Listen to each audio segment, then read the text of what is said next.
when Palpatine issued Order 66, directing all of his clone troopers to betray their Jedi Masters. The whole Jedi Order was decimated in an instant. But many of the clones had grown attached to their Jedi Masters in their short time in the galaxy, and executing them was the last thing they wanted to do. Some clones managed to disobey the Order to spare their comrades, while others merely missed the Order's execution. All clones were created with a biological inhibitor chip implanted into their brains. These chips were originally the idea of Jedi Master Sifo Dyas, as a contingency in the event a Jedi should go rogue. The chips were, however, repurposed once the Sith took control of the project to force them to thoughtlessly follow Order 66. In canon, there are only a few clones that we are aware of who have successfully removed their chips. Rex, commander of the Republic's 501st Legion, had just sieged Mandalore and captured Darth Maul alongside Ahsoka Tano, when he was ordered by Sidious to execute Order 66. He was given special orders to kill Ahsoka, despite the fact she was no longer affiliated with the Jedi Order. Disturbed by the thought of murdering his close friend, he tried to suppress the urge to kill, but inevitably his will buckled, and he began shooting. After evading this attempt on her life, Ahsoka devised a plan. With the help of some astromech droids, she stunned Rex and had his inhibitor chip removed. The pair faked their deaths and parted ways, both retreating to the Outer Rim to live in exile. Rex then met with Commanders Wolffe and Gregor, both of whom had removed their inhibitor chips at some unknown point during the Clone Wars. Though it has been suggested by one Clone Wars writer that Wolffe did in fact adhere to Order 66, riddled with the guilt of his actions, he subsequently removed his chip. Together, the three of them lived in a modified ATTE on the desert planet of Selos. A few years prior to the Battle of Yavin, the trio were visited by the rebel Spectre Cell, who requested their support in battling the Empire. Initially rejecting the offer, Rex soon changed his mind after an Imperial assault destroyed their home. Wolffe and Gregor remained on Selos and salvaged an AT-AT Walker from the battle to convert it into their new home. Clones with genetic mutations were usually immune to Order 66, as a result of their mutations interfering with the function of their inhibitor chip. Experimental Unit Clone Force 99, better known as the Bad Batch, were a special forces unit initially consisted of 4 clone commandos that were designed with genetic enhancements. But ultimately they were a squad of clones that broke the mold, and would later take in a genetically normal 5th member. The Bad Batch were deployed on Kala, aiding Jedi General Depa Billaba and her new Padawan Caleb Dume, when Order 66 was issued. Depa Billaba was gunned down, while Dume fled the slaughter. The majority of the Bad Batch were resistant to the Order due to their genetic mutations. Echo, the genetically normal 5th member, was also immune as a result of his cybernetics interfering with the chip. However, one member, Crosshair, was partially affected by his inhibitor chip. It did not completely corrupt his mind, but his free will was limited, and he began shooting at Dume. Crosshair was knocked unconscious, and Dume managed to escape with his life. Within days of the Empire's creation, the Bad Batch would flee its grasp, with the exception of Crosshair. Despite having his inhibitor chip removed after Order 66, he remained loyal to the Empire, after questioning the Bad Batch's purpose. The squadron that executed Depa Billaba during Order 66 was led by Clone Commander Grey. In the days that followed, Grey and his unit hunted down the escaped Padawan Caleb Dume. Grey's conscience weighed on him during this time, as he questioned the validity of the orders. Eventually, the Padawan was captured. The unit were going to execute Dume, when Grey distracted them for long enough for Dume to escape. Grey blasted the ship's controls, disabling them and causing the ship to crash, consequently redeeming himself for his actions during Order 66. Finally, we have Kix, a clone medic from the 501st Legion. After seeing Tup seemingly lose his mind and murdering Jedi Master Tiplar at the Battle of Ringo Vinda, Fives informed him of a scheme he had uncovered to kill the Jedi. Upon acquiring this information, Kix became curious and commenced his own personal investigation. he eventually confirmed what Fives had told him, but the Separatists captured him before he could notify the Jedi, putting him in a stasis pod for transportation to Count Dooku. Upon departure, the transport ship was ambushed by the Republic fleet. Under strict orders for Kix to not fall into the Republic hands at all costs, the droid captain opted to jump through hyperspace to a random sector in the galaxy. The jump led to the ship crash landing on the surface of a remote desert planet. The droids eventually ran out of power and shut down, leaving the frozen Kix alone for decades. 50 years after the end of the Clone Wars, the pirate Sidon Nathaniel and his crew discovered the wreckage, including Kix. When released from stasis, Kix began babbling about the Sith plot and how he had to find Anakin Skywalker. The pirates updated Kix on the prior 50 years, informing him that there was no more Republic and no more Jedi.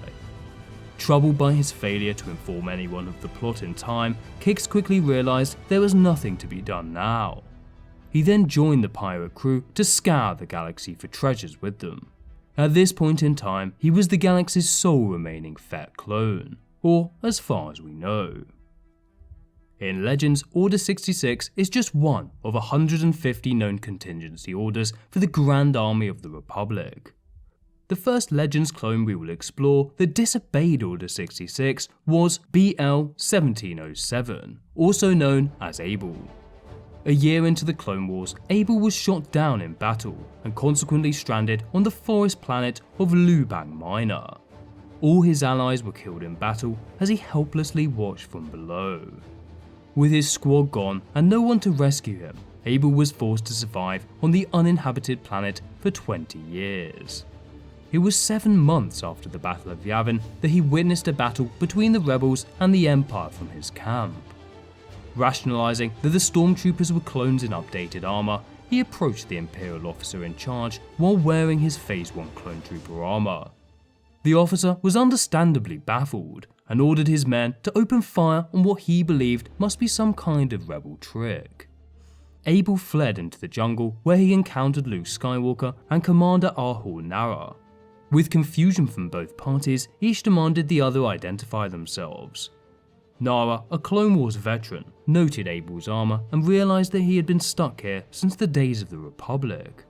Luke and Nara filled him in on the previous 20 years, and that they were part of a rebel force fighting the Empire, responsible for the deaths of the Jedi. Luke demonstrated to Abel that he was in fact a Jedi like the ones Abel fought alongside all those years ago.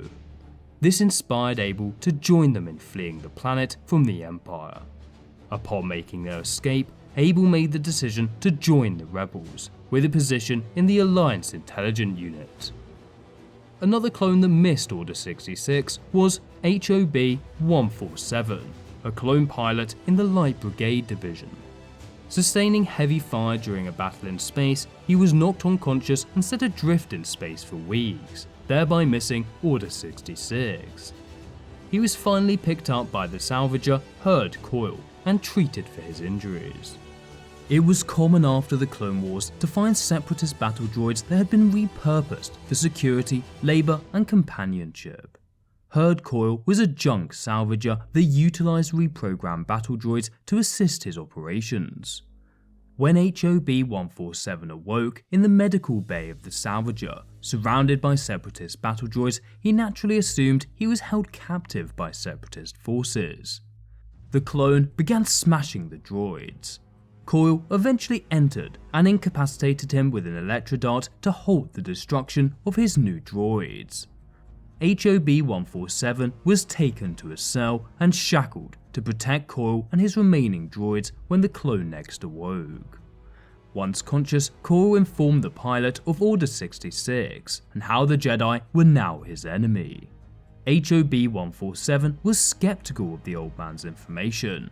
While he sat pondering this, he was visited by a Jedi youngling, Naya, via the vents.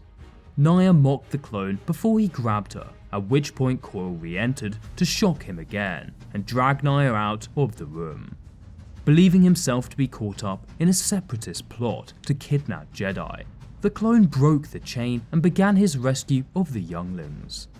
After the destruction of another droid, he found 11 Jedi younglings. However, he soon learned that they were not being kidnapped by separatists, and the reality was quite the contrary. Coil was in fact on a mission to transport the Jedi younglings to the Outer Rim, where they would be safe from the Empire. Meanwhile, the ship was boarded by a clone squadron that suspected Coil of smuggling Jedi. HOB-147 then entered, telling them that Coil had saved his life and declared the ship free of Jedi. The trooper believed him and proceeded to disembark the ship. This act of compassion went directly against Order 66 and saved the Jedi younglings' lives.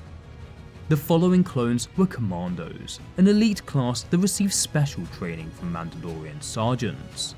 They were assigned missions which required a higher level of training and intelligence that regular clones could not handle. Commandos had a greater capacity for independent thought, which allowed several of them to disobey Order 66.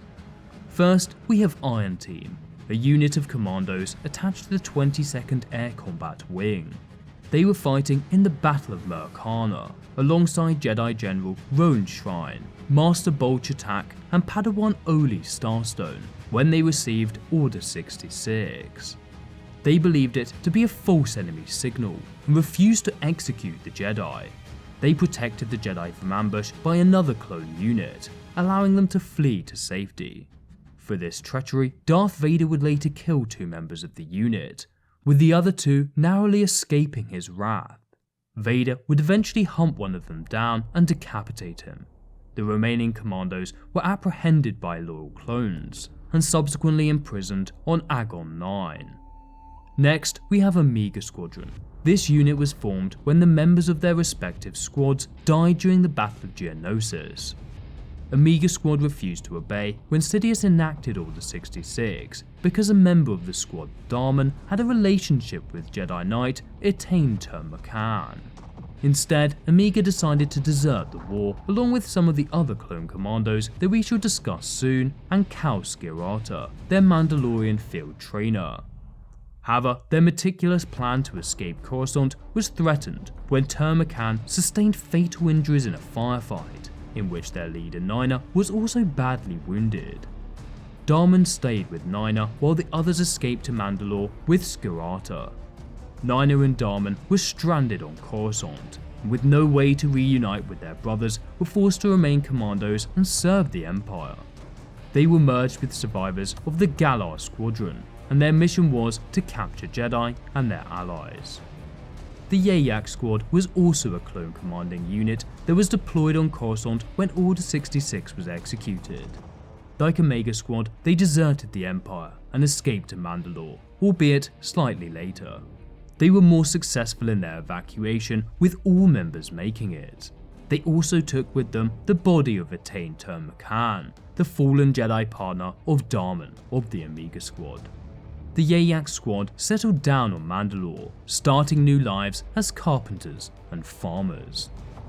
The next clone is a Null class Advanced Recon Commando, or Null Arc Trooper. Numbering only 12, these prototype clones were among the first Fett clones created. They were created with an enhanced genome, making them stronger, faster and bigger, while simultaneously handicapping them with erratic behaviour and a propensity for disobedience. These Nulls were deemed failures by the Kaminoans and were to be executed. However, 6 were saved from termination by Mandalorian trainer Cal Skirata, who proceeded to adopt them. Ordo Skirata, formerly Null 11, was stationed on Coruscant when Order 66 was issued. Ordo was highly critical of the Jedi for utilising a clone army, and questioned their morals. However, he also refused to engage in their slaughter. As a Mandalorian at heart, he planned his escape to Mandalore. Meanwhile, his father, Cal Skirata, was aiding Amiga Squadron and their extraction of Jedi Termakan. Ordo witnessed the skirmish that fatally injured Termakan, and he rushed over to try to resuscitate her, to no avail. He would then travel to Mandalore with the rest of their group, where a funeral was held for Termakan the following day. After Order 66, Ordo would remain defiant of the Empire. and eventually returned to Coruscant in an attempt to extract Darman and Nina, the two stranded Amiga members, to reunite them with their squad. Unfortunately, this mission did not go to plan, but they did obtain valuable information on how to help the Jedi evade the Empire. Our final clone today was an Alpha class ARC trooper, known as Alpha 26 or Maze. For the majority of the Clone Wars, Maze was stationed on Coruscant, working alongside Jedi General Arligan Zay. In his free time, Maze was often found reading, educating himself on the state of the Republic. Despite not being a supporter of Palpatine's leadership, he believed the Jedi should not be involved with the democracy of the galaxy, since they were not elected. Upon Order 66 coming into effect, Maze rushed to the Special Operations Brigade headquarters to seek out Arligan Zay. When he found Arligan, he came across Ordo, who had the same idea. They questioned Arligan about whether the Jedi were truly trying to topple Palpatine. Arligan admitted as much, claiming it was the Jedi's duty in light of Palpatine's admission that he was the Sith Lord Darth Sidious. Without a word, Ordo left the room. Arligan asked Maze to execute him, as he knew the consequences of being captured alive. Maze refused to execute his Jedi comrade, instead contacting the Skirata clan on Mandalore to request refuge for himself and Arligan. If you want to find out how Clone Commander Darman impregnated Jedi Padawan Attain, then check out this video.